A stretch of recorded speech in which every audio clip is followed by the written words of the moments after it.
Going for boost over. Well, I think going for boost if you're a boost merchant, like someone like AJ or someone, you go for boost.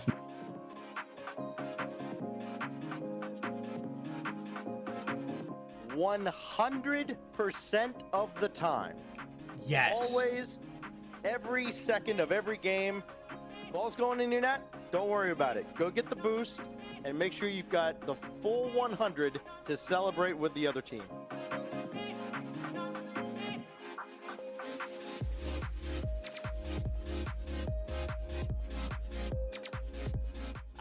Boost over ball is a good time when your opponent is dribbling towards your own corner and you know it has no threat to go into your net at all. And your teammate is behind you for sure. If all of those align, it's better to just take your corner boost, let him just dribble into the wall for useless and force him to go back with 0. That would be a better time to take boost over ball.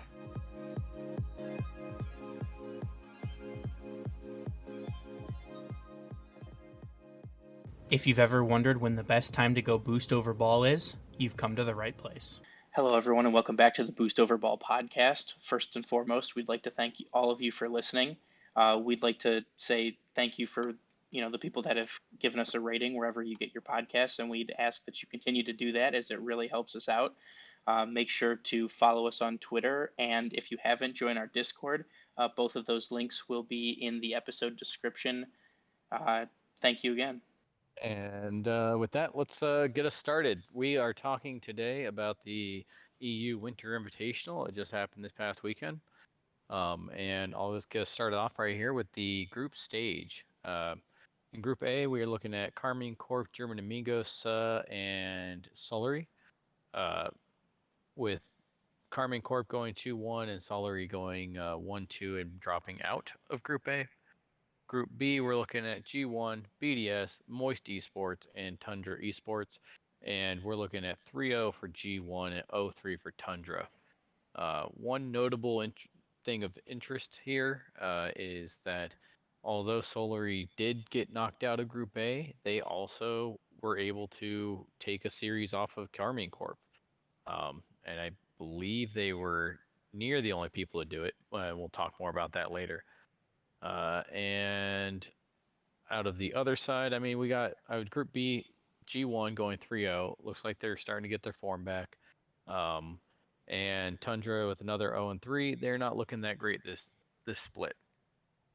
Yeah, they have not performed very well, but I can't say that I had G1 going 3-0 on my bingo card, so good for them. Well, I mean, they were up against Team BDS, aka the Round 1 Warriors. Yeah, no kidding. And Moist, which Moist has been really laying on the miss side of things of the hit and miss calculation lately. So I think they got pretty lucky with their group. I don't think that we'd see a 3-0 if they ended up in, obviously not if they're in the same group as Karmine Corp. But yeah. But moving on to Group C and D. In Group C, we have Team Liquid going 3-0 and Williams Resolve going 0-3 with Fufadop and Team Vitality advancing to the playoffs. And in Group D, we have Oxygen going 3-0 and Sonics going 0-3 with Quadrant and Monaco Esports advancing into the playoffs as well. Kind of some big things from Group C and D as Liquid and Oxygen both go 3-0. They both look really good. But kind of a big surprise for me is Fufadop, as they beat Vitality. They go 2-1 in the group. It's an unsponsored team. It's not really something that I kind of saw happening. But that's probably my biggest surprise from the group stage. Did you have what was your biggest surprise? Honestly, it's not really a big surprise. It's more of interesting little pattern here, and that is that the only group that didn't have a 3-0-0-3 combo was Karmine Corp's. And I believe that was basically because Solary was able to take that series off of them. So that was just interesting. Everything else, 3-0-0-3, basically along the lines that you'd expect as far as the teams that are coming out, pulling out ahead, and the ones that are falling behind. Yeah, I mean, I agree. I think that with as good as Carbine Corp looked in playoffs of last regional, I feel like they probably should have done a little bit better to, sweep through the group. But fair play to Solary. They're they're a veteran team, and they were able to take a series off them. So you'd love to see it. Heck yeah, anything that makes everything more competitive and less easy to call. So, getting to start off here in the playoffs, we are looking at top half of the bracket for round 1. Is that what you told me it was called last time? Yes, this is round Ah, 1. I remember things. Look at me go. All right, so round 1, we're looking at Team BDS sweeping Monaco Esports, and then you have Fuffadop and Suh going to Game 5 with Fuffadop taking the series. Did you just say BDS making it out of round 1? Oh my god. I did. Not only that, but they 3-0'd somebody too. Apparently they can win sometimes, but it's got to be well, one of the Cannon Fodder teams. Yeah. Well, on the bottom half of the bracket from round 1, we have Vitality sweeping German Amigos, and we have Quadrant beating Moist 3-2. That's actually surprising considering German Amigos has been on kind of a fiery run for the last couple events. Yeah, and I mean we'll talk about this more in a little bit, but that was exactly what needed to happen for G1 and for Quadrant to enter them into a tiebreaker. But as I said, we'll talk about that a little bit at the end. All right. Well, looking into the quarterfinals, because that's what we do next. So we are looking at Carbine Corp. They destroy Team BDS, going 4-1. So they took, went to Game 5, but they took 4 games and BDS took 1. And then following that, we got Oxygen Esports sweeping Fuffadop. Anything surprising there?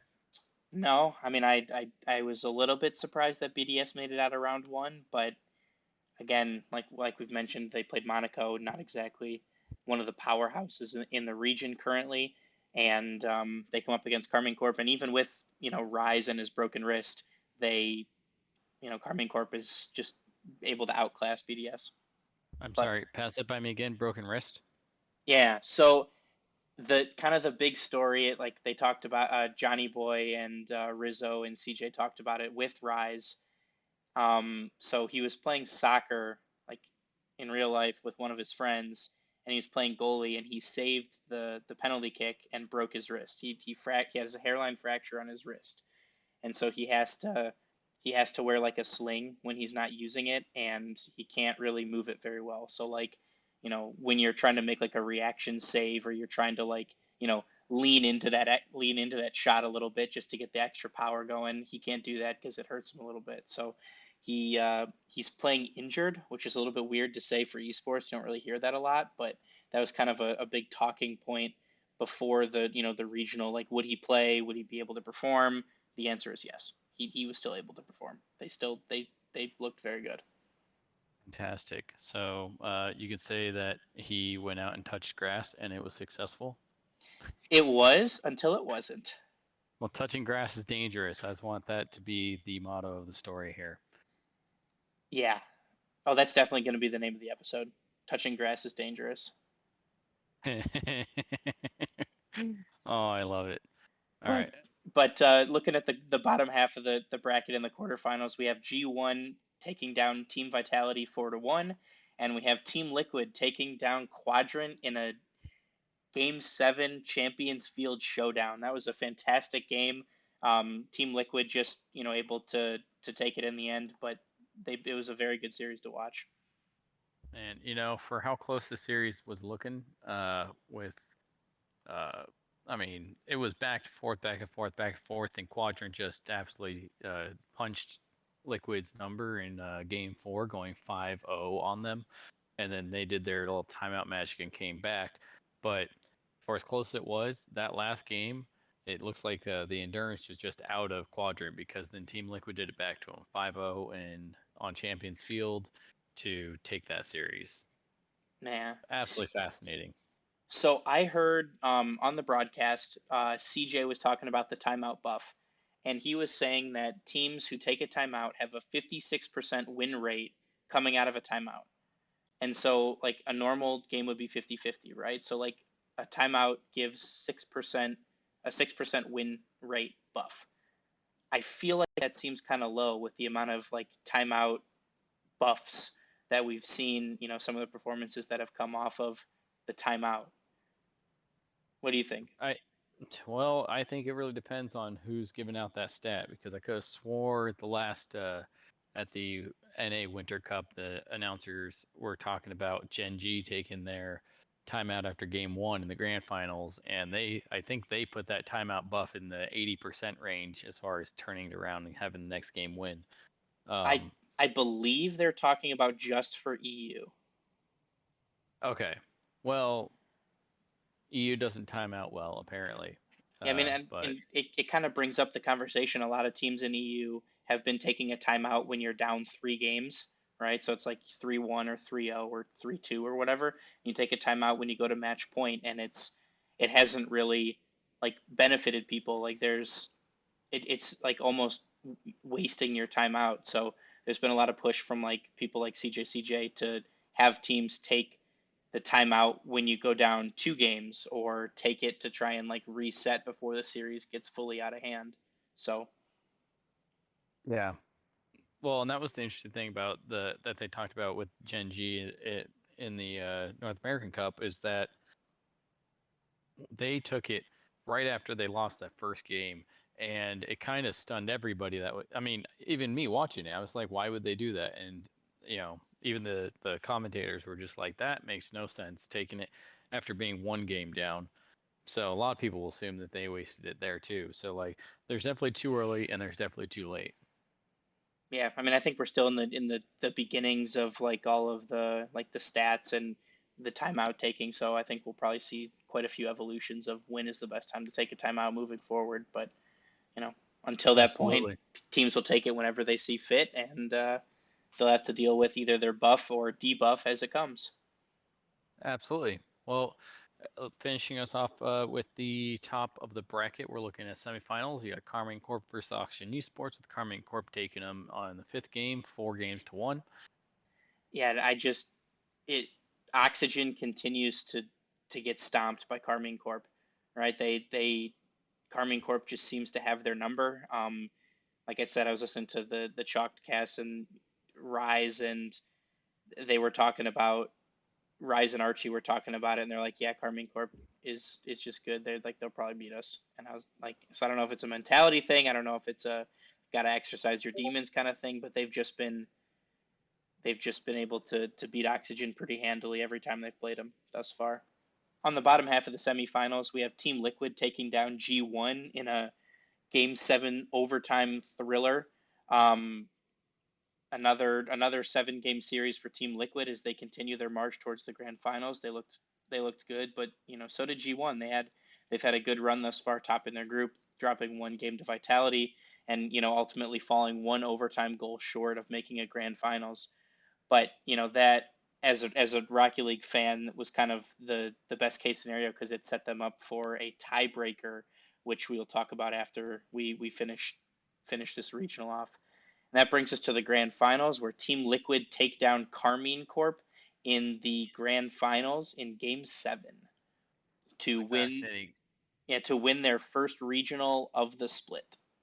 Well, I gotta say, good for them, because they were running an endurance tourney here, because their last 3 games, so their last 3 series, with Quadrant that went to Game 7, G1 went to Game 7, and Karmine Corp went to Game 7, they were playing a lot of Rocket League.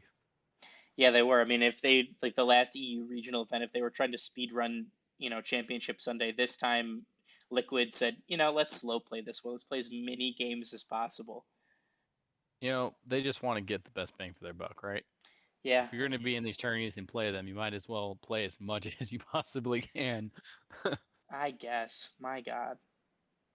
But so coming out of playoffs, what was your kind of, maybe not surprise, maybe like standout performance, or something that you kind of didn't really expect to happen?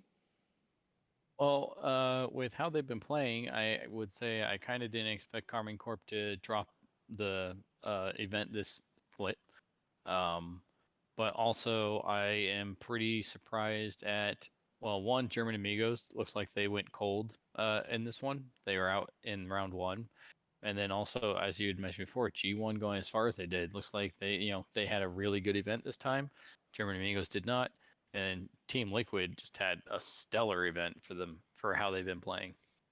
Yeah, I mean that was my like normal prediction for the last EU event was Liquid take this regional, so I'm fine. I'm happy to finally be proven right on the Team Liquid prediction that I've had. But I think German Amigos just needed to take one series to secure their spot in the major, and they were not able to do it. They were.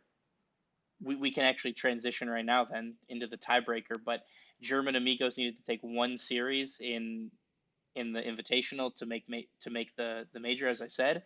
But they didn't get to do that, so then they got their second chance opportunity, and the tiebreaker is a three-way tiebreaker for fifth place, and that was between G1, German Amigos, and Quadrant. And G1 is able to continue their sublime form from Championship Sunday to beat German Amigos 4-2. They then move on to play Quadrant, and G1 beats Quadrant 4-2 as well to qualify for the fall or the winter major in San Diego, and they will take the fifth and final spot from Europe. And that means, to summarize what we're looking at here for our fall winter rankings for EU and for the teams going to major for EU, we're looking at Karmine Corp, Team Liquid, Auction Esports, Team Vitality, and G1. Some pretty notable teams that did not make it is Team BDS, which, no surprise, they've been playing awful this season so far. Moist, that's a bit of a surprise. Yeah, they're a really hot team most of the time, and they're just not really pulling their weight. And then German Amigos, with how they were playing, it's kind of sad that they dropped it at the last second. All they had to do is get one more series, and they would have been just in. And then Quadrant. Quadrant's also doing really well. I mean, honestly, it's notable that all of the teams that are notable for not being in there were in a tiebreaker. So, one of them made it, the other two didn't, and it's just, you can't really get any closer than that. A three-way tiebreaker is pretty impressive. Yeah, it certainly is. I think if Moist had gone to the next round and taken Quadrant down, I think they would have been in the tiebreaker instead of Quadrant. So, I mean, you really have 8, 9 maybe teams that were kind of fighting for that final spot, like fighting for those 5 major spots, and that's awesome to see as a fan. Even if you're not an EU Rocket League fan, it's still an awesome thing to see. But moving forward, it's time to take you guys around the world.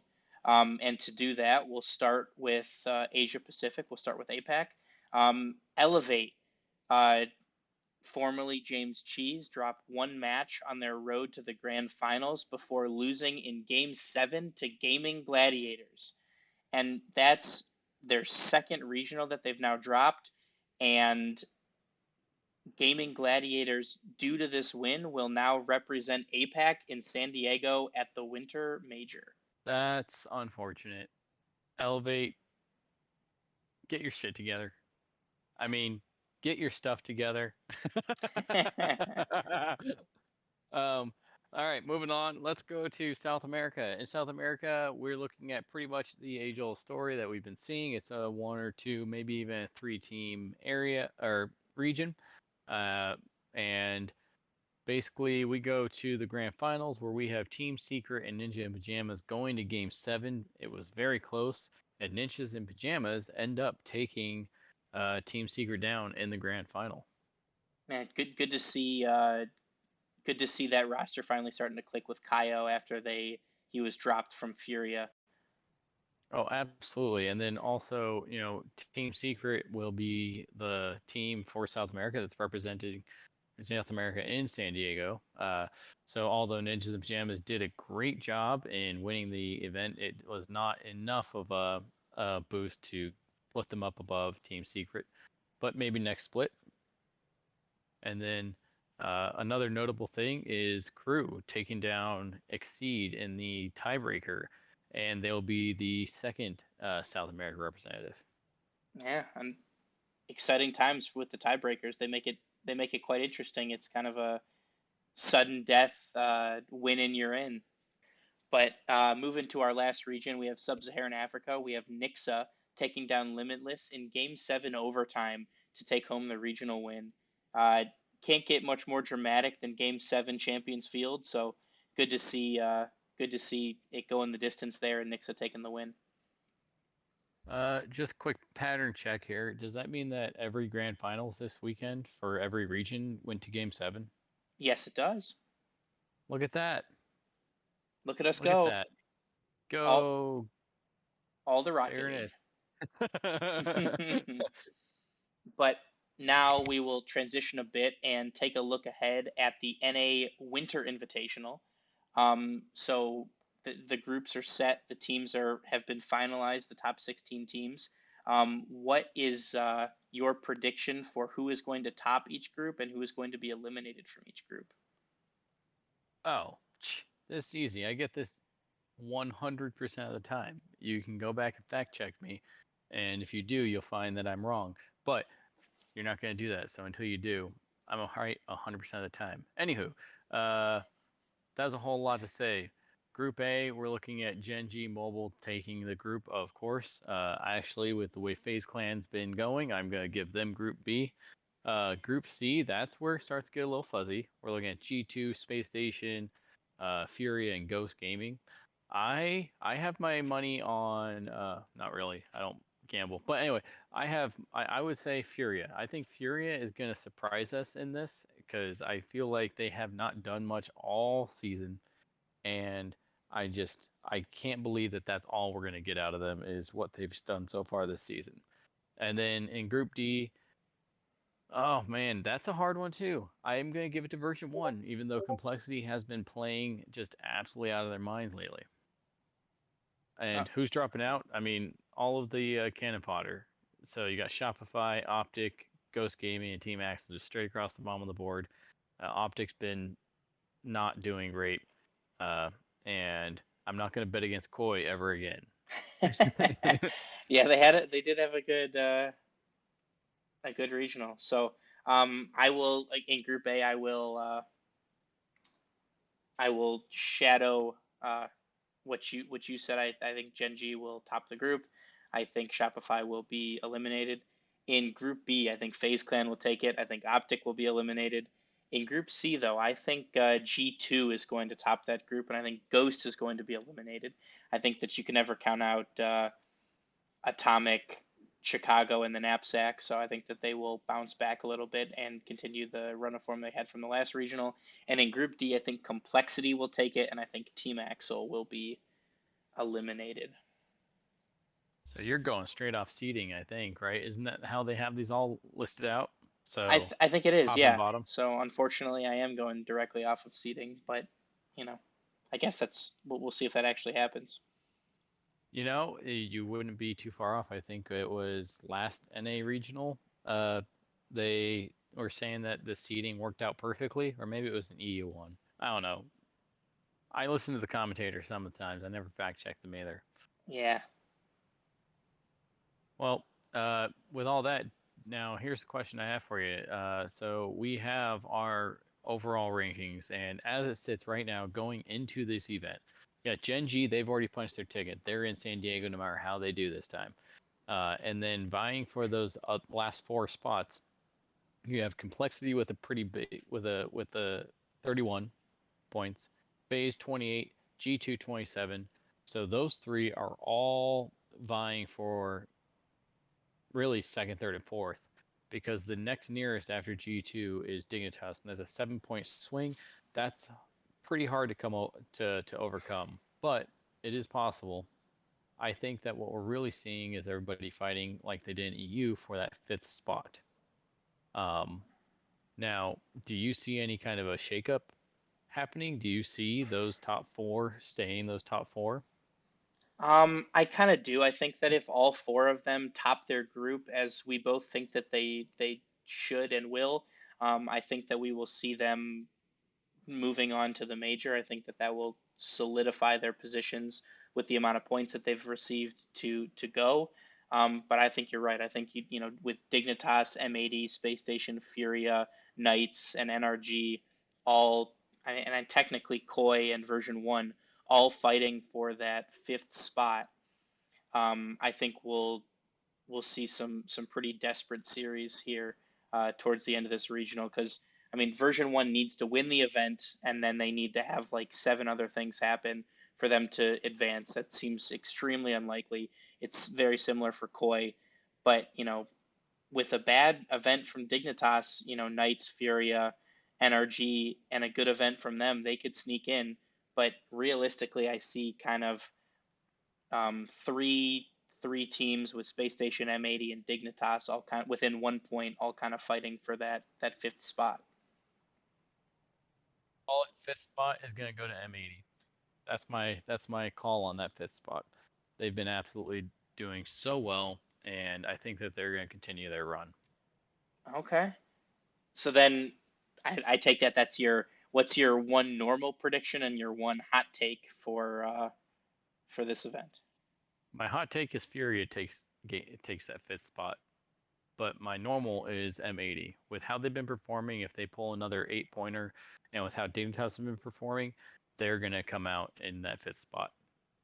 Space Station is right on their tail, but Space Station, I don't give them the light of day anymore to break my heart. Yeah, that's fair. My normal take on this one will be Gen.G take the event, take the regional. Even though they have their spot locked up, even though they've locked up number 1 seed, even though they've been, one of the most consistent teams in the world, let alone just in NA, I think that they take this event. I think that they bounce back after their loss to FaZe from the last regional, show everybody that it was a little bit of a fluke, and that they're back to the team that everyone knows and thinks that they are. My hot take on this one, G2 wins the event. I think that they looked good, up until the semifinals of the last regional event. I think that they have looked good, recently. We were both at the World Championships. We saw G2 absolutely dominate every phase of the competition until grand finals. So they're really just looking for that tournament to put everything together. I think this is the one for them as they, look to build momentum heading into San Diego. Honestly, if we're talking placement in the event overall, I agree. Gen.G is going to take it. I think that with the inconsistency FaZe is showing, if they aren't inconsistent anymore, then there might be a challenger. But other than that, there really isn't anybody else that's been able to compete against Gen.G. But overall, hot take for somebody taking it overall, I think I might actually agree with you, G2. I think I'm just gonna copy on as far as overall placement. Sweet. So when I'm wrong, then we're both wrong. Yeah, but then it's your fault. Yeah, that's fair. I'll take that. Thank you guys again so much for taking the time to listen. We will be back at you the same time next week with our recap on the NA Winter Invitational and also MENA and OCE as well.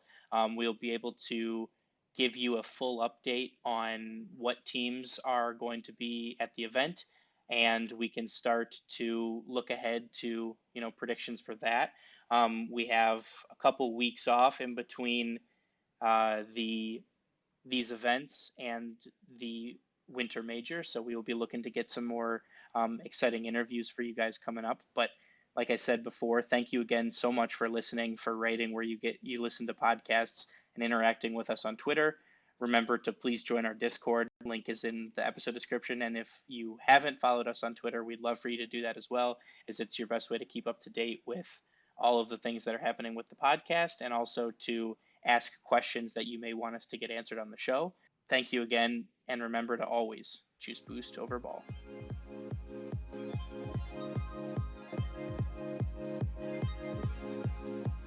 Thank you for listening to the Boost Over Ball podcast.